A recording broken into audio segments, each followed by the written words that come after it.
देखो ये गाना किस लेवल का है। गाने का नाम भगवान कसम की प्रियांशु सिंह के आईडी पे पूरी तरीके से प्रमोशन का ही सीन भरा हुआ है। एक भी पोस्ट ऐसा नहीं है जो इससे अलग हो। गाने का डिटेल्स बात करते हैं, साथ में बताएंगे गाना कितने तारीख को रिलीज़ किया जाएगा।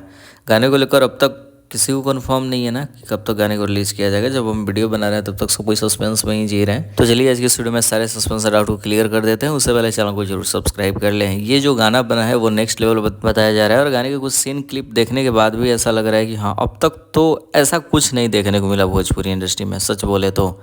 लेकिन गाने को लेकर अब तक डाउट कब रिलीज किया जाएगा, तो प्रियांशु सिंह के चैनल से रिलीज किया जाएगा। इससे पहले तो खुलासा किया गया कि पवन सिंह ऑफिशियल से आएगा, बट पवन सिंह ऑफिशियल को साइड कर दिया गया है। मेरा म्यूजिक से गाना आएगा, प्रियांशु सिंह का चैनल है और गाने को रिलीज किया जाएगा 9 जून को। यानी हम वीडियो बना रहे हैं, आज है 5 जून, यानी कि 4 दिन बाद 9 तारीख को फुल वीडियो सॉन्ग आप सबके बीच मेरा म्यूजिक पर रिलीज़ कर दिया जाएगा।